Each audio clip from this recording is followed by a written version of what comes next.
এখন আমরা easy physics বই থেকে অষ্টম অধ্যায়ের অনুশীলনী সাধারণ প্রশ্নোত্তর পর্বগুলো সমাধান করব। তোমরা যারা এখনো ইজি ফিজিক্স বইটি সংগ্রহ করোনি দ্রুত সংগ্রহ করে নাও এবং তোমার বন্ধুদেরকেও বইটি সাজেস্ট করে দাও। চলো আমরা প্রশ্নে চলে আসি। তো এইখানে প্রথম যে প্রশ্নটা, যে চোখের সংবেদনশীলতার পরিমাপটি কেমন করে নির্ণয় করা যেতে পারে বা কেমন করে নির্ণয় করা হতে পারে। দেখো যে বিভিন্ন রঙের আলোর জন্য আমাদের চোখের সংবেদনশীলতা হচ্ছে গিয়ে মান বা হচ্ছে সংবেদনশীলতা হচ্ছে গিয়ে যেই পরিমাপটা সেটা হচ্ছে গিয়ে ভিন্ন হইতে পারে। কিরকম, যে আমরা হচ্ছে জানি যে 400 ন্যানোমিটার থেকে 700 ন্যানোমিটারের আলোগুলো হচ্ছে গিয়ে আমাদের চোখে ধরা যায় বা আমরা সেগুলোকে দেখতে পারি। এখন এই 400 ন্যানোমিটার থেকে 700 ন্যানোমিটারের মধ্যে বিভিন্ন কালারের হচ্ছে গিয়ে আলোর বর্ণ হচ্ছে গিয়ে আছে। তো এখন এর মধ্যে কোন কালারের আলোটা হচ্ছে আমরা সবচেয়ে বেশি দেখব এবং কোন তরঙ্গ দৈর্ঘ্যের হচ্ছে গিয়ে আলোটা আমাদের চোখে বেশি সেন্সিটিভিটি বা সংবেদনশীলতা জাগাবে। তো হচ্ছে দেখো, তো আমরা হচ্ছে জানি 400 ন্যানোমিটার থেকে 700 ন্যানোমিটারের মধ্যে ওই সকল আলোগুলোকে আমরা সবচেয়ে দেখতে পারি। তো 400 ন্যানোমিটারের হচ্ছে গিয়ে যে আলো হচ্ছে গিয়ে আছে ওইগুলো হচ্ছে গিয়ে আমাদের চোখে সংবেদনশীলতার মান হচ্ছে কত, 0। তারপর হচ্ছে কত, এখানে 450 হচ্ছে কত, 0 থেকে একটু বেশি আসবে। 500 হচ্ছে গিয়ে যাদের হচ্ছে গিয়ে তরঙ্গ দৈর্ঘ্য তাদের হচ্ছে গিয়ে সংবেদনশীলতা হচ্ছে কত, 0.2। আর হচ্ছে গিয়ে 550 যেগুলো সেগুলো হচ্ছে গিয়ে তাদের ইয়াটা হচ্ছে কত, সংবেদনশীলতার হচ্ছে মান কত, 1 বা প্রায় 100%। তারপর হচ্ছে কত, 600তে হচ্ছে গিয়ে কত, 0.4। তারপর হচ্ছে গিয়ে আছে হচ্ছে কত, 650 হচ্ছে গিয়ে আমাদের হচ্ছে কত, এই জিরোর কাছাকাছি। আর এবার 700তে কি একবারে 0। তাহলে আমরা এখান থেকে হচ্ছে গিয়ে দেখো যে বিভিন্ন তরঙ্গ দৈর্ঘ্যের আলোর জন্য আমাদের সংবেদনশীলতার হচ্ছে মাপগুলো হচ্ছে কিরকম আসতে পারে ওগুলো হচ্ছে দেখে নিয়েছি। সবচাইতে বেশি হচ্ছে গিয়ে সংবেদনশীল হচ্ছে গিয়ে কোথায়, 550 ন্যানোমিটার যাদের তরঙ্গ দৈর্ঘ্য ওই সকল আলোগুলো। তো তোমরা হচ্ছে গিয়ে বইয়ের মধ্যে এরকম একটা চিত্র হচ্ছে দেখবা যে দেখো 550 যাদের তরঙ্গ দৈর্ঘ্য ওই সকল আলোগুলো হয় সবুজ, অর্থাৎ সবুজ আলোগুলো হচ্ছে গিয়ে চোখের সবচাইতে বেশি সংবেদনশীল। এবং সবচাইতে কম হচ্ছে কোনগুলা, একটা হচ্ছে গিয়ে আমাদের নীল বেগুনি রশ্মি, ভায়োলেট রশ্মিগুলো, আর একটা হচ্ছে গিয়ে লাল রশ্মিগুলো। তো এগুলো হচ্ছে গিয়ে চোখের সবচেয়ে কম সংবেদনশীল হবে, সবচাইতে বেশি হবে সবুজ, তারপরে হবে হচ্ছে কি হলুদ।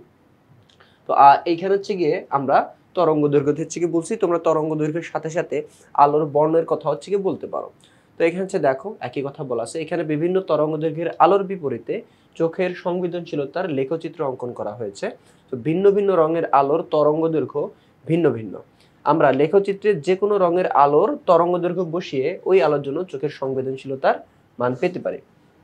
দৃশ্যমান আলোর তরঙ্গ দৈর্ঘ্যের পরিসর হচ্ছে কত, 400 ন্যানোমিটার থেকে 700 ন্যানোমিটার। এটা তোমাদের অলরেডি বলছি। এখন লেখচিত্র থেকে দেখতে পাইতেছি যে 550 ন্যানোমিটার তরঙ্গ দৈর্ঘ্যের আলোর জন্য চোখের সংবেদনশীলতার মান হচ্ছে গিয়ে সর্বোচ্চ পাইতেছি, যেটা মান হচ্ছে কত, 1। অপরদিকে লেখচিত্র থেকে 500 ন্যানোমিটার তরঙ্গ দৈর্ঘ্যের আলোর জন্য চোখের সংবেদনশীলতার মান পাওয়া যাচ্ছে 0.4। দেখো 550 হচ্ছে গিয়ে কত, পুরো 1, আর 500 তে হচ্ছে কত, এই যে 500 তে হচ্ছে কত, 0.4। ওকে, তো এইভাবে আমরা চোখের সংবেদনশীলতার পরিমাপ বিভিন্ন আলোর তরঙ্গের জন্য, বিভিন্ন হচ্ছে গিয়ে তরঙ্গ দৈর্ঘ্যের আলোর জন্য, অর্থাৎ বা বিভিন্ন বর্ণের আলোর জন্য হচ্ছে গিয়ে আমরা সেই আলোগুলার চোখে কিভাবে সংবেদনশীল হয় বা কতটুকু কম বা বেশি সংবেদনশীল হয় তা আমরা লেখচিত্র থেকে হচ্ছে গিয়ে নির্ণয় করতে পারি। তো এরপর হচ্ছে গিয়ে আমরা পরের প্রশ্নে চলে আসি, যে মানুষের চোখ সবচেয়ে বেশি দেখতে পায় হলুদাভ সবুজ রং, বা একটু আগে আমরা যেরকম দেখলাম যে মানুষের চোখে সবচাইতে বেশি হচ্ছে গিয়ে সেন্সিটিভিটি বা সংবেদনশীলতা হচ্ছে জায়গা হচ্ছে গিয়ে সবুজ বা হলুদাভ সবুজ হচ্ছে গিয়ে রং। তো এটা যদি হয়ে থাকে তো তারপরে হচ্ছে গিয়ে আমরা বিপদ সংকেত সবসময় লাল কালারের কেন দিই, দেখবা হচ্ছে গিয়ে ট্রাফিক সিগন্যাল হচ্ছে গিয়ে লাল কালার হচ্ছে গিয়ে দিই। তারপরে হচ্ছে গিয়ে ট্রেনে হচ্ছে গিয়ে স্টেশনে যে সিগন্যালগুলো সেগুলো হচ্ছে লাল কালার হচ্ছে গিয়ে হয়। বিপদ সংকেত সবসময় হচ্ছে লাল কালার হয়। লাল কালারটা কেন হচ্ছে আমরা দিই, তো দেখো একবারে সহজ কথা যদি আমি বলি যে লাল কালারটা অনেক দূর থেকে চোখে পড়ে, তাই হচ্ছে গিয়ে আমরা লাল কালার দিই। কিন্তু লাল কালার দূর থেকে কেন চোখে পড়তেছে এবং কেন আমরা লাল কালার ইউজ করতেছি ওইটা একটু দেখি। দেখো বিপদ সংকেতে সবসময় লাল রং ব্যবহার করা হয়। তো লাল রঙের তরঙ্গ দৈর্ঘ্য সবচেয়ে বেশি 700 ন্যানোমিটার। আমরা হচ্ছে গিয়ে জানি যে আমরা যে সকল আলোগুলো দেখতে পাই সেগুলোর তরঙ্গ দৈর্ঘ্য কত, 400 ন্যানোমিটার থেকে 700 ন্যানোমিটার। অর্থাৎ আমরা যেগুলোকে দেখতে পাই তাদের মধ্যে সবচেয়ে বড় তরঙ্গ দৈর্ঘ্য হচ্ছে গিয়ে 700 ন্যানোমিটার। এখন এই 700 ন্যানোমিটার তরঙ্গ দৈর্ঘ্য বিশিষ্ট আলোগুলোর হচ্ছে রং হচ্ছে গিয়ে লাল, অর্থাৎ আমরা বলতে পারি যে লাল রঙের আলোর তরঙ্গদৈর্ঘ্য সবচাইতে বেশি। তো এই লাল রঙের আলোর তরঙ্গদৈর্ঘ্য সবচাইতে বেশি বলে লাল রং বাতাসের অণু কর্তৃক সবচাইতে কম বিক্ষিপ্ত হয় বা ছড়িয়ে যায় কম বা ফেড হয়ে যায় কম, ফলে অনেক দূর থেকেও লাল রং চোখে পড়ে। কিন্তু হলুদাভ সবুজ রঙের তরঙ্গদৈর্ঘ্য সবচেয়ে কম হওয়ায় বিক্ষিপ্ত হবার পরিমাণও কি বেশি, অর্থাৎ তরঙ্গদৈর্ঘ্য যদি যত কম হবে বিক্ষিপ্ত হওয়ার পরিমাণও কি তত বেশি হবে। ওকে, আর তরঙ্গদৈর্ঘ্য যত বেশি হবে বিক্ষিপ্তও কি তত কম হবে। তো যেহেতু হচ্ছে গিয়ে লাল রঙের তরঙ্গদৈর্ঘ্য বেশি তাই বিক্ষিপ্ত কম হইতেছে, কিন্তু সবুজ রঙের তরঙ্গদৈর্ঘ্য কি কম তাই বিক্ষিপ্ত বেশি হইতেছে। তো যদিও মানুষের চোখে সবচেয়ে বেশি দেখতে পায় হলুদাভ সবুজ রং, কিন্তু দূর থেকে হলুদাভ সবুজ রং বিক্ষিপ্ত হয়ে যাওয়ার জন্য সহজে চোখে পড়বে না। তার মানে হচ্ছে গিয়ে কাছ থেকে দেখার জন্য আমাদের সবুজ রং বা হলুদাভ সবুজ রংটা হচ্ছে গিয়ে বেটার, কিন্তু অনেক দূর থেকে দেখার জন্য হচ্ছে গিয়ে আমাদের লাল রংটা ব্যবহার করতে হবে। কেন? কারণ এটা সহজে বিক্ষিপ্ত হয় না। এরপরে যে প্রশ্ন, যে আয়নাতে ডান বাম উল্টে যায় কিন্তু উপর নিচ উল্টা নয় কেন? আমরা যখন আয়নার সামনে হচ্ছে দাঁড়াই তখন আমাদের ডান হাতটা মনে হচ্ছে বাম হাত এবং বাম হাতটা মনে হচ্ছে কি ডান হাত, কিন্তু হচ্ছে গিয়ে আমরা হচ্ছে এরকম ঘুরে যাই না, আমাদের পা মাথার উপরে থাকে না, মাথা পায়ের উপরে থাকে না। এটা যে কেন হয়, উপর নিচ কেন উল্টা না? দেখো, আয়না বা সমতল দর্পণে শুধু পার্শ্ব পরিবর্তন ঘটে, ফলে ডান পাশকে বাম পাশ মনে হয় এবং বাম পাশকে ডান পাশ মনে হয়, কিন্তু উপরে নিচে ফোকাসের কোনো পরিবর্তন ঘটে না, তাই উপরে নিচে কোনো পরিবর্তন ঘটবে না। যেমন সমতল দর্পণকে বি কে, যে বি এর ডান পাশটা যদি বাম পাশ হয়ে যায় তাহলে সেটা তো ডি মনে হবে, এবং এম কে কিন্তু এম কে এমই মনে হবে। কেন? কারণ এম কে উল্টালে হচ্ছে কত এই এমই হয়, কারণ এর বাম পাশ ডান পাশ সেম, সো উল্টায় দিলে হচ্ছে কি তুমি বুঝবে না যে কোনটা ডান পাশ কোনটা বাম পাশ, তাই এম কে এমই মনে হবে, কারণ এম এর পার্শ্ব পরিবর্তনে এম এমই থাকে। ওকে, তার মানে আয়না শুধু কি করতে পারতেছে, শুধুমাত্র পার্শ্ব পরিবর্তন করতেছে, কিন্তু এই এম কে উল্টা দিচ্ছে এটা কিছু ডাব্লিউ মনে হবে না, কারণ হচ্ছে গিয়ে কি ওই যে উপর নিচ বরাবর ফোকাসটা পরিবর্তন করে না। তো এই কারণ হচ্ছে গিয়ে বলা যায় যে আয়নাতে পার্শ্ব পরিবর্তন হইলেও উপর নিচ পরিবর্তন হয় না। এর পরের প্রশ্ন, জোছনার আলোতে রং দেখা যায় না কেন?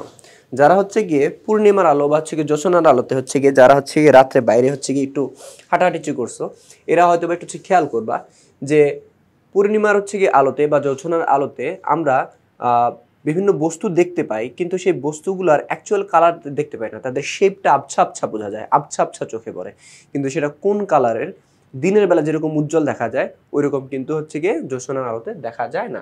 তো হচ্ছে কেন? দেখো, আমাদের চোখের রেটিনাতে আলো সংবেদী দুই ধরনের কোষ রয়েছে। এক ধরনের কোষের নাম রড এবং অন্য ধরনের কোষের নাম হচ্ছে গিয়ে কোন। তো এই রড জাতীয় কোষগুলো অত্যন্ত সংবেদনশীল এবং খুব অল্প আলোতে কাজ করতে পারে, কিন্তু সেগুলো রং শনাক্ত করতে পারে না। এবং কোন জাতীয় কোষ রং শনাক্ত করে, কিন্তু এতে আলোটা উজ্জ্বল হইতে হয়। সেই জন্য জোছনার মৃদু আলোতে আমরা আবছাভাবে সবকিছু দেখতে পেলেও তাদের রংটা দেখতে পাই না। আচ্ছা, এই এতগুলো হচ্ছে কথা হচ্ছে মেইন কাহিনী, যে আমরা আমাদের চোখ এমনভাবে হচ্ছে ডিজাইন করা যেন আমরা উজ্জ্বল আলোতেও দেখতে পাই এবং আবছা আলোতেও দেখতে পাই। তো উজ্জ্বল আলোতে দেখার জন্য আমাদের হচ্ছে গিয়ে কি করতে হবে, উজ্জ্বল আলোতে দেখার জন্য হচ্ছে আমাদের যে চোখের এই কোন যে কোষগুলো আছে, রেটিনার মধ্যে যে কোন কোষগুলো আছে, কোন নামে যে কোষগুলো আছে সেগুলো হচ্ছে কাজ করে। আর রড জাতীয় হচ্ছে কোষগুলো কি করে, অল্প আলোতে হচ্ছে কাজ করে। যখন আমরা অল্প আলোতে হাঁটাহাঁটি করি অল্প আলোতে দেখার জন্য, তখন আমাদের চোখে যে রড নামক কোষগুলো থাকে তখন সেগুলো বেশি অ্যাক্টিভেট হয়। আর যখন উজ্জ্বল আলোতে হচ্ছে আমরা যখন হচ্ছে কোনো কিছু দেখতে যাই তখন কোন নামক কোষগুলো হচ্ছে অ্যাক্টিভেট হয়। তো যখন অল্প আলোতে হচ্ছে যখন হচ্ছে আমরা হচ্ছে দেখি, তখন এই রড যে কোষগুলো ওগুলো যে কাজ করে ওগুলো তোমাকে হচ্ছে দেখতে হেল্প করবে, ভালো কথা, কিন্তু সেগুলো হচ্ছে গিয়ে ওইটা কোন কালারের তা হচ্ছে এক্স্যাক্টলি হচ্ছে দেবে না, হ্যাঁ, মানে ওইটার অ্যাকুরেট কালারটা হচ্ছে আমরা পাবো না। তার মানে ওটার শেপ বুঝতে পারবো কিন্তু সে এর কালারটা হচ্ছে বুঝতে পারবো না। তো এই জন্য হচ্ছে গিয়ে জোছনার যে আলোটা হয়, জোছনার আলোটা কি খুব আবছা একটা আলো, অল্প মানে রাতের মধ্যে হচ্ছে খুব অল্প একটা আলো, লো লাইট থাকে। তো ওইখানে হচ্ছে কি হয়, আমাদের রড কোষটা হচ্ছে কাজ করে, তাই ওইখানে হচ্ছে গিয়ে আমরা এর অ্যাকচুয়াল কালার না দেখলেও জাস্ট কি করতে পারি, আবছা এর শেপটা বা আকৃতিটা হচ্ছে আমরা বুঝতে পারি। তো এই জন্য হচ্ছে গিয়ে বলা যায় যে জোছনার আলোতে রংটা দেখতে পাই না। কেন দেখতে পাই না? এই রড নামক কোষের কি বলে যে অল্প আলোতে রং শনাক্ত না করতে পারার কারণে। তো এরপরে হচ্ছে কি আমরা 5 নম্বর প্রশ্নে চলে আসি। তো 5 নম্বর প্রশ্নে কি বলছে, যে জ্যোতির্বিদদের বড় টেলিস্কোপ সবসময় ওই টেলিস্কোপে সবসময় অবতল আয়না ব্যবহার করা হয় কেন? জ্যোতির্বিদদের বড় টেলিস্কোপে সবসময় অবতল আয়না ব্যবহার করা হয় কেন? দেখো, টেলিস্কোপ কিন্তু অনেক টাইপের হয়। টেলিস্কোপ হচ্ছে গিয়ে তোমার এমন টাইপের টেলিস্কোপ হয় যেগুলো হচ্ছে গিয়ে আলোর প্রতিফলন ব্যবহার করে হচ্ছে গিয়ে তৈরি করা। আর একটা হচ্ছে আলোর প্রতিসরণ ব্যবহার করেছে তৈরি করা। তো হচ্ছে গিয়ে যেই সকল টেলিস্কোপে অবতল আয়না ব্যবহার করা হয় সেগুলা হচ্ছে গিয়ে আলোর প্রতিফলন ব্যবহার করে কাজ করে। তো এইরকম হচ্ছে গিয়ে একটা টেলিস্কোপ হচ্ছে গিয়ে এখানে হচ্ছে দেখো যে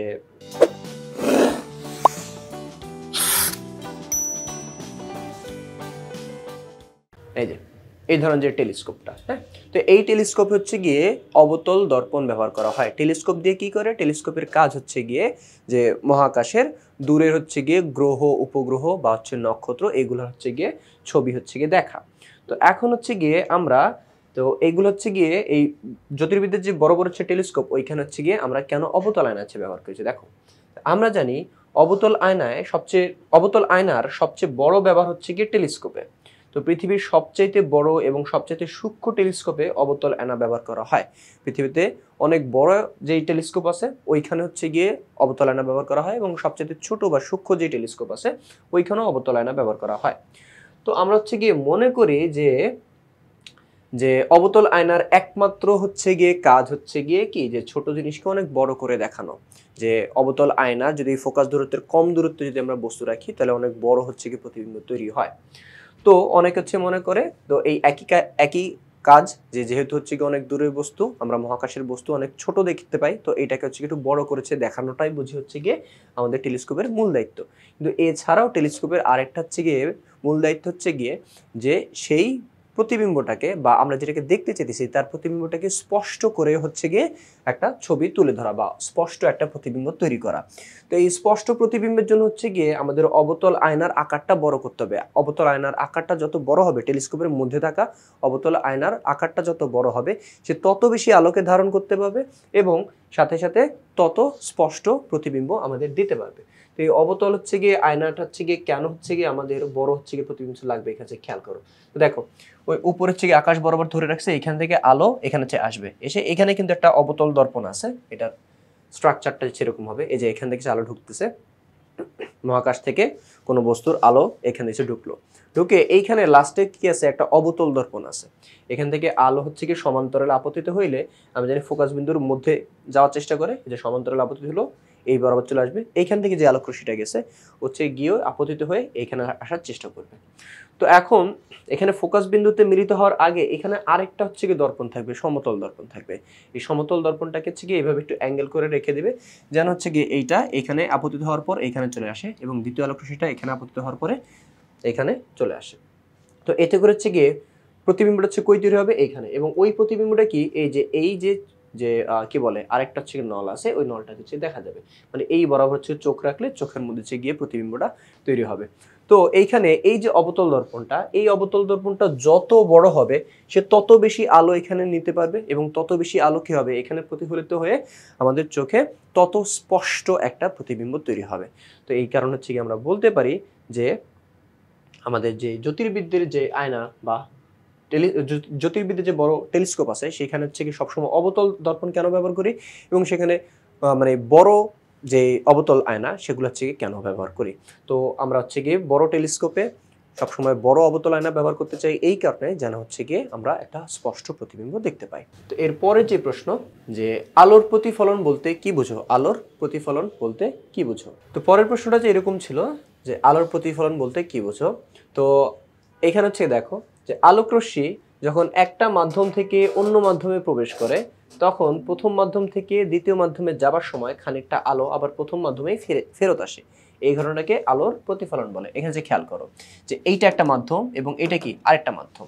তো আলো মনে করছে কি প্রথম মাধ্যম থেকে দ্বিতীয় মাধ্যমের দিকে আসতেছে।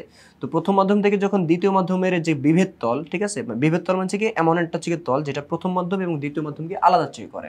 তো এখানে হচ্ছে গিয়ে এই যে দেখা দিতেছি এইটা হচ্ছে কি আমাদের বিভেদ তল যেটা প্রথম মাধ্যম এবং দ্বিতীয় মাধ্যমকে আলাদা করে।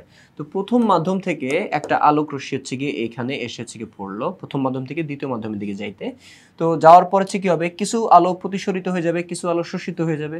তারপরে যতটুকু আলো যে প্রথম মাধ্যমে যদি আবার ব্যাক আসে ফেরত আসে তাহলে এই যে আলো প্রথম মাধ্যমে ফেরত আসার এই ঘটনাটাকে আমরা বলতেছি আলোর প্রতিফলন।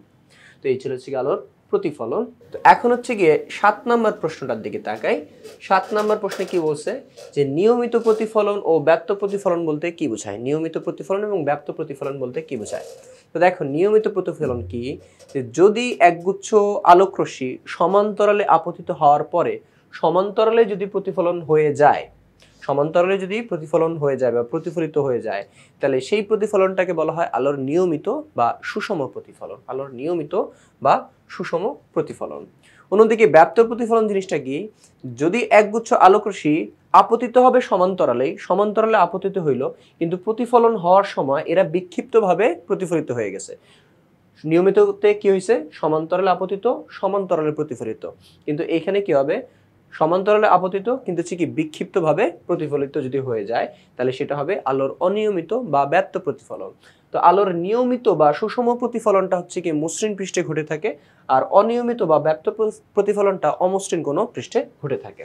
এরপরে যে প্রশ্ন, যে 8 নাম্বার, সেটা হচ্ছে গিয়ে দর্পণ কাকে বলে? দর্পণ কাকে বলে? দেখো দর্পণ হলো এমন একটি মসৃণ তল যেখানে আলোর নিয়মিত প্রতিফলন ঘটে। দর্পণ হচ্ছে গিয়ে এমন একটি মসৃণ তল যেখানে আলোর নিয়মিত প্রতিফলন ঘটে।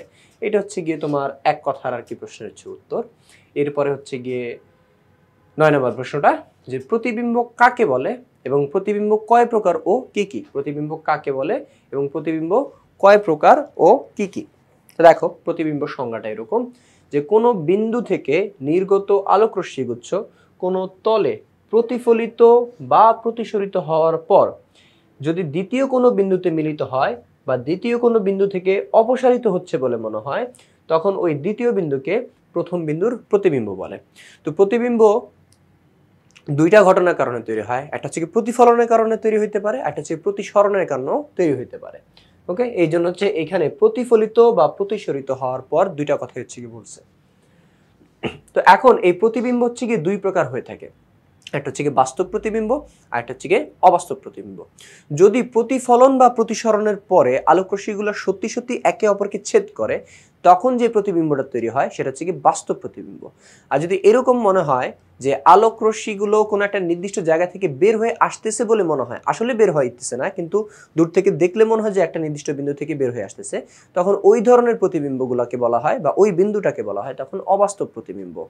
তো বাস্তব প্রতিবিম্বে কি হয়, আলোকরশ্মিগুলো সত্যি সত্যি মিলিত হয়েছে, আর অবাস্তব প্রতিবিম্বগুলোতে কি হয়, দেখে মনে হয় যেন এরা ওই একটা নির্দিষ্ট বিন্দু থেকে বের হয়ে আসতেছে। ওকে, তো এই যে বাস্তব প্রতিবিম্ব এবং অবাস্তব প্রতিবিম্ব, বাস্তব প্রতিবিম্বগুলো কি, যে কোনো বিন্দু হতে নিঃসৃত আলোকরশ্মি গুচ্ছ কোনো তলে প্রতিফলিত বা প্রতিসরিত হওয়ার পর যদি দ্বিতীয় কোনো বিন্দুতে প্রকৃতপক্ষে মিলিত হয়, যেরকম হচ্ছে বললাম, তাহলে ওই দ্বিতীয় বিন্দুটিকে প্রথম বিন্দুর বাস্তব প্রতিবিম্ব বলা হবে। আর অবাস্তব প্রতিবিম্ব কি, যে আলোর প্রতিফলন বা প্রতিসরণের পরে যদি এরকম মনে হয় যে আলোটা দ্বিতীয় কোনো বিন্দু থেকে বের হয়ে আসতেছে, তাহলে সেই দ্বিতীয় বিন্দুটা হবে প্রথম বিন্দুর প্রতিবিম্ব। আমি এখানে আরেকবার পড়ে শোনাচ্ছি, যে কোনো বিন্দু হতে নিঃসৃত আলোকরশ্মি গুচ্ছ কোনো তলে প্রতিফলিত বা প্রতিসরিত হবার পর যদি দ্বিতীয় কোনো বিন্দু থেকে অপসারিত অর্থাৎ বের হচ্ছে বলে মনে হয়, তবে ওই দ্বিতীয় বিন্দুটিকে প্রথম বিন্দুর অবাস্তব প্রতিবিম্ব বলা হয়। তো এই ছিল 9 নম্বর প্রশ্ন। এখন হচ্ছে গিয়ে আমরা 10 নম্বর প্রশ্নে চলে আসি।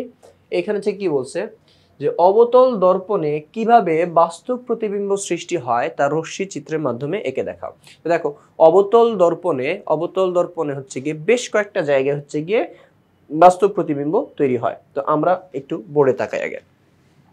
তো এইটা মনে করা হচ্ছে গিয়ে একটা অবতল দর্পণ, এইটা হচ্ছে গিয়ে আমাদের প্রধান অক্ষ, এই হচ্ছে গিয়ে কত আমাদের মেরু পি, ফোকাস বিন্দু এফ এবং বক্রতার কেন্দ্র সি। তো যখনই হচ্ছে গিয়ে আমরা এখানে যে দেখো তিনটা জায়গা আছে, একটা হচ্ছে গিয়ে পি এবং এফ এর মাঝখানে, একটা এফ এবং সি এর মাঝখানে, একটা হচ্ছে কত সি এর বাইরে এবং সি বা বলতে পারি বক্রতার কেন্দ্র এবং অসীমের মাঝামাঝি জায়গা। তো আমরা যদি হচ্ছে গিয়ে দেখো এই যে জায়গাটা পি এবং এফ এর মাঝখানে, এইখানে যদি বস্তু রাখি তাহলে সেটা যে প্রতিবিম্বটা তৈরি হবে সেটা হবে অবাস্তব। আর এর বাইরে এই এফ বিন্দুর বাইরে, এফ বিন্দুর একটু বাইরে এখান থেকে এই পাশটা পুরাটায়, এই পাশ পুরাটায় যেখানেই বস্তু রাখি না কেন সেখানে কি হবে, বাস্তব প্রতিবিম্ব তৈরি হবে। অর্থাৎ এফ এবং সি এর মাঝখানে যদি বস্তু রাখি তাও বাস্তব হবে, সি এর উপরে রাখলেও বাস্তব হবে এবং সি এর বাইরেও রাখলে বাস্তব হবে। তাহলে হচ্ছে তিনটা জায়গায় রাখলে হচ্ছে কি বাস্তব প্রতিবিম্ব তৈরি হবে, এফ এর বাইরে, সি এর উপরে এবং সি এর বাইরে। তো এই তিনটা জায়গা হচ্ছে কি আসবে, আমাদের বাস্তব প্রতিবিম্ব তৈরি হবে কোথায়, অবতল দর্পণে। তো এখানে হচ্ছে দেখি তো কিভাবে বাস্তব প্রতিবিম্ব তৈরি হয় তার রশ্মি চিত্রের মাধ্যমে দেখাতে বলছে। তো হচ্ছে দেখি, তো প্রথমত হচ্ছে গিয়ে যে অবতল দর্পণের লক্ষ্যবস্তুর অবস্থান প্রধান ফোকাস থেকে অসীমের যদি মধ্যে হয় তাহলে হচ্ছে গিয়ে বাস্তব বিম্ব গঠিত হয়। প্রধান ফোকাস থেকে, যে প্রধান ফোকাস এফ থেকে অসীম এর মাঝামাঝি যদি হয়, অর্থাৎ আমি হচ্ছে কি যেরকম হচ্ছে তোমাদের এখানে বললাম যে এই যে প্রধান ফোকাস থেকে যদি অসীম, এই যে অসীম এর মাঝামাঝি যদি যে কোনো একটা জায়গায় হয় তাহলে হচ্ছে কি হয়, বাস্তব প্রতিবিম্ব তৈরি হয়। তো এখন হচ্ছে গিয়ে দেখো, তো এই প্রধান ফোকাস থেকে অসীমের মাঝামাঝি বেশ কয়েকটা থেকে জায়গা আছে। তো একটা হচ্ছে গিয়ে আমাদের অসীম এবং বক্রতার কেন্দ্রের মাঝে, অর্থাৎ সি এবং অসীমের মাঝখানে। এই যে এইখানে যেরকম হচ্ছে আমরা দেখছিলাম যে এটা হচ্ছে কত, সি, সি এবং অসীমের মাঝখানে, অর্থাৎ বস্তুটাকে যদি এইখানে রাখি তাহলে একটা বাস্তব প্রতিবিম্ব তৈরি হবে। তাহলে এই যে তিনটা পজিশন যে দেখলাম, এই তিনটা পজিশনের জন্যই আমাদের প্রতিবিম্ব একে দেখাইতে হবে। তো হচ্ছে গিয়ে আমরা দেখো হচ্ছে দেখি, তো প্রথমে যে কোথায় বক্রতার কেন্দ্র এবং অসীমের মাঝখানে যদি হচ্ছে বস্তু রাখি তাহলে হচ্ছে কিরকম হবে। তো এখানে হচ্ছে দেখো, আমরা এখানে একটা পেন্সিল রাখছি বস্তু হিসেবে। এই যে এখান থেকে এখন কি করব, প্রতিবিম্ব আঁকবো। তো প্রতিবিম্ব আঁকার জন্য হচ্ছে কি আমাদের দুইটা আলোক রশ্মির প্রয়োজন হবে। একটা আলোক রশ্মি কি করবে, প্রধান অক্ষের সমান্তরালে আপতিত হবে। প্রধান অক্ষের সমান্তরালে আপতিত হইলে ফোকাস বিন্দুর মধ্য দিয়ে প্রতিফলিত হবে। আবার দ্বিতীয় আরেকটা আলোক রশ্মি, এটাকে নিতে হবে কোত্থেকে, এটাকে নিতে হবে ফোকাস বিন্দুর মধ্য দিয়ে। তো ফোকাস বিন্দুর মধ্য দিয়ে কোনো আলোক রশ্মি আপতিত হলে সেটা প্রধান অক্ষের সমান্তরালে প্রতিফলিত হয়ে যাবে। তাহলে দেখো প্রতিফলিত রশ্মি দুইটা এই বিন্দুতে মিলিত হয়েছে। তো এইখান থেকে আমরা কি করব, একটা লম্ব যদি টেনে দিই তাহলে এইটা হয়ে যাবে আমাদের প্রতিবিম্ব। তো এই যে প্রতিবিম্বটা দেখো, এখানে প্রতিফলিত আলোক রশ্মিগুলো সত্যি সত্যি মিলিত হয়েছে, তাহলে এটা একটা বাস্তব প্রতিবিম্ব, এটা একটা বাস্তব প্রতিবিম্ব। তারপর হচ্ছে গিয়ে অন্যান্য যে অবস্থান আছে রাখলে বাস্তব প্রতিবিম্ব তৈরি হয় সেগুলো হচ্ছে গিয়ে আমরা দেখি। যে আরেকটা হচ্ছে কি, লক্ষ্যবস্তুর বক্রতার কেন্দ্রে অথবা দ্বিগুণ ফোকাস দূরত্বে। তো আমরা এখানে হচ্ছে বলছিলাম যদি সি এর উপরে যে এইখানে যদি বস্তু রাখি তাহলে সে কি আসবে, আমাদের বাস্তব প্রতিবিম্ব তৈরি হবে। তাহলে বক্রতার কেন্দ্রের উপরে, বক্রতার কেন্দ্র হচ্ছে কোথায়, ফোকাস দূরত্বের ডাবল দূরত্বে থাকে, অর্থাৎ দ্বিগুণ দূরত্বে থাকে। তাই এখানে হচ্ছে গিয়ে বলা হয়েছে যে লক্ষ্যবস্তু যদি বক্রতার কেন্দ্রে থাকে, মানে সি এর উপরে থাকে, অথবা ফোকাস দূরত্বের দ্বিগুণ দূরত্বে থাকে, তাহলে হচ্ছে গিয়ে আমরা সি এর উপরে হচ্ছে গিয়ে একটা বস্তু হচ্ছে গিয়ে রাখলাম, একটা হচ্ছে বস্তু। এখন এখান থেকে প্রতিবিম্ব আঁকতে গেলে হচ্ছে দুইটা আলোক রশ্মির প্রয়োজন হবে। একটা আলোক রশ্মি কি প্রধান অক্ষের সমান্তরালে আপতিত হইলে সেটা ফোকাস বিন্দুর মধ্য দিয়ে প্রতিফলিত হয়ে চলে যাবে। দ্বিতীয় যে আরেকটা আলোক রশ্মি, ওটা হচ্ছে কোথা থেকে নিব, ওইটা হচ্ছে গিয়ে ফোকাস বিন্দুর মধ্য দিয়ে হচ্ছে নিব, তাহলে সেটা হচ্ছে গিয়ে প্রধান অক্ষের সমান্তরালে প্রতিফলিত হয়ে চলে যাবে। তো প্রতিফলিত আলোক রশ্মিগুলা এইখানে সত্যি সত্যি মিলিত হয়েছে, তাহলে এইখান থেকে হচ্ছে গিয়ে একটা যদি লম্ব টেনে দিই তাহলে এটা হবে আমাদের প্রতিবিম্ব। তাহলে এইখানে হচ্ছে দেখো প্রতিফলিত আলোক রশ্মিগুলো সত্যি সত্যি মিলিত হয়েছে, তাহলে এখানে কি একটা বাস্তব প্রতিবিম্ব তৈরি হয়েছে। লাস্ট আরেকটা হচ্ছে অবস্থান আছে, সেটা হচ্ছে কোথায়, বক্রতার কেন্দ্র এবং ফোকাস দূরত্বের মাঝখানে, মানে অর্থাৎ এফ এবং সি এর মাঝখানে। তো এফ এবং সি এর মাঝখানে যদি হচ্ছে এবার আমি যে বস্তু রাখি, এই যে এইখানে হচ্ছে বস্তু রাখা হয়েছে, এইখান থেকেও আমাদের প্রতিবিম্ব আঁকতে গেলেও সেম একইভাবে আমরা দুইটা আলোক রশ্মি নিব। একটা নিব প্রধান অক্ষের সমান্তরালে, তো প্রধান অক্ষের সমান্তরালে আলোক রশ্মি নিলে ফোকাস বিন্দুর মধ্য দিয়ে প্রতিফলিত হয়ে চলে যাবে। দ্বিতীয় যে আলোক রশ্মিটা, ওইটা হচ্ছে কোত্থেকে নিতে পারি, ওইটা হচ্ছে আমরা নিব, ওইটা হচ্ছে নিব ফোকাস বিন্দুর মধ্য দিয়ে নিব, তাহলে সেটা হচ্ছে কী হবে, প্রধান অক্ষের সমান্তরালে প্রতিফলিত হয়ে চলে যাবে।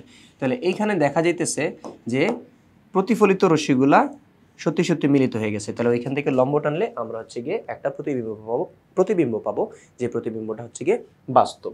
তাহলে এই হচ্ছে গিয়ে আমাদের এই প্রশ্নের সমাধান। যে প্রশ্নটা আমাদেরকে কি জিজ্ঞেস করছিল, প্রশ্নটা আমাদের জিজ্ঞেস করছিল যে অবতল দর্পণে কিভাবে বাস্তব প্রতিবিম্ব সৃষ্টি হয়। তো কিভাবে বাস্তব প্রতিবিম্ব সৃষ্টি হয় সেটা হচ্ছে দেখাইলাম, এবং বাস্তব প্রতিবিম্বগুলা কয়েকটা জায়গায় মানে তৈরি হয়। তো সেই কয়েকটা জায়গার হচ্ছে গিয়ে প্রতিবিম্ব আমরা এখানে হচ্ছে গিয়ে দেখলাম। তার পরবর্তী যে প্রশ্নটা, তার পরবর্তী প্রশ্ন হচ্ছে গিয়ে যে অবতল দর্পণে কিভাবে অবাস্তব প্রতিবিম্ব সৃষ্টি হয়। অবতল দর্পণে যেমন বাস্তব প্রতিবিম্ব সৃষ্টি হয়, একইভাবে অবতল দর্পণে আমাদের অবাস্তব প্রতিবিম্ব সৃষ্টি হয়। তো আমরা হচ্ছে গিয়ে এইখানে যখন এটা সে দেখছিলাম আমরা সে বলছিলাম যে এফ এর বাহিরে এরকম তিনটা জায়গায় কি হয় বাস্তব প্রতিবিম্ব তৈরি হয়, আর পি আর এফ এর মাঝামাঝি কোনো একটা অবস্থানে যদি সে বস্তু রাখি, পি থেকে এফ এর মাঝখানে যদি সে কোনো বস্তু রাখি, এখানে লেটসে এইখানে এইখানে বা এইখানে, যেখানে এখানে কোনো পি এবং এফ এর মাঝামাঝি থাকতে হবে এরকম জায়গায় যদি সে বস্তু রাখি তাহলে একটা অবাস্তব প্রতিবিম্ব তৈরি হবে। তো অবাস্তব প্রতিবিম্ব হচ্ছে যদি সে তৈরি করতে হয় তাহলে আমাদের বস্তুকে কোথায় রাখতে হবে, বস্তুকে রাখতে হবে দর্পণের মেরু এবং ফোকাস বিন্দুর মাঝামাঝি। তো দর্পণের মেরু বা ফোকাস বিন্দুর মাঝামাঝি মনে করো যে আমরা ও এ বস্তুটা হচ্ছে গিয়ে রাখলাম। তো ও এ বস্তু রাখার পরে আমাদের প্রতিবিম্ব আঁকতে হলে হচ্ছে গিয়ে সিমিলার ওয়েতে দুইটা আলোক রশ্মি লাগবে। একটা আলোক রশ্মি নিব প্রধান অক্ষের সমান্তরালে, তো প্রধান অক্ষের সমান্তরালে নিলে সেটা ফোকাস বিন্দুর মধ্য দিয়ে প্রতিফলিত হয়ে চলে আসবে। অপর একটা যে আলোক রশ্মি ওটা নিব বক্রতার কেন্দ্রের বরাবর। তো বক্রতার কেন্দ্রের বরাবর আপতিত হইলে সেটা সে কি করবে, বিপরীত দিকে প্রতিফলিত হয়ে চলে আসবে, বিপরীত দিকে প্রতিফলিত হয়ে চলে আসবে। তো বিপরীত দিকে প্রতিফলিত হচ্ছে কি হইলে প্রতিফলিত রশ্মিগুলো আস্তে আস্তে গ্যাপ বাড়তে থাকে, তো ওগুলা এদিকে হচ্ছে মিলে না, ওগুলা এদিকে মিলে না। তো যদি হচ্ছে না মিলে এগুলাকে কি করতে হবে, পিছনের দিকে এরকম বর্ধিত করে দিব। তো পিছনের দিকে হচ্ছে বর্ধিত হচ্ছে করলে প্রথম আলোক রশ্মি এবং যে দ্বিতীয় আলোক রশ্মি দুইটাকে কি করলাম, পিছনের দিকে বর্ধিত করে দিলাম। তো বর্ধিত আলোক রশ্মিগুলা একটা বিন্দুতে মিলিত হয়।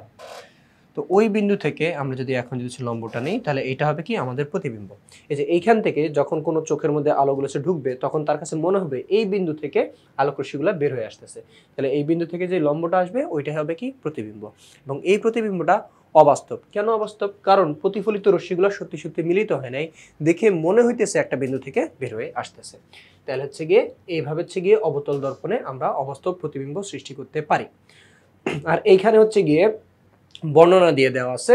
বর্ণনাগুলো হচ্ছে কিরকম, যে ও এ বস্তু থেকে কি ওপি একটা আলোক রশ্মি বা ওপি একটা আলোক রশ্মি প্রধান অক্ষের সমান্তরালে আপতিত হয়ে ফোকাস বিন্দুর মধ্য দিয়ে প্রতিফলিত হয়ে চলে গেল। অপর একটা আলোক রশ্মি হচ্ছে গিয়ে এখানে তুমি ইচ্ছে বিন্দু দিতে পারো বা হচ্ছে গিয়ে এখানে যে বর্ণনাটা আছে সিমিলার আমি যেরকম হচ্ছে বলছি এরকম। তো এইভাবে হচ্ছে লিখলে আমাদের হচ্ছে গিয়ে এই আনসারটা হচ্ছে গিয়ে হয়ে যাবে, সমস্যা নেই। তো এরপরে হচ্ছে গিয়ে পরের প্রশ্ন, তো এইটা হচ্ছে আমাদের হচ্ছে লাস্ট প্রশ্ন হচ্ছে গিয়ে ছিল। তো যাই হোক, এই ছিল হচ্ছে গিয়ে তোমাদের অষ্টম অধ্যায়ের অনুশীলনীর সাধারণ প্রশ্নোত্তর যে পর্ব আছে তার হচ্ছে গিয়ে সমাধান। এই ধরনের অন্যান্য আরো সকল যেই অন্যান্য চ্যাপ্টারে যে প্রবলেমগুলো হচ্ছে গিয়ে আছে, অনুশীলনী সাধারণ প্রশ্ন হোক বা এমসিকিউ হোক বা গাণিতিক সমস্যার সমাধান হোক, সেগুলো সমাধান পেতে এখনই সংগ্রহ করে ফেলো ইজি ফিজিক্স বইটি। তো পরবর্তী পর্ব দেখার আমন্ত্রণ জানিয়ে এখানেই শেষ করছি।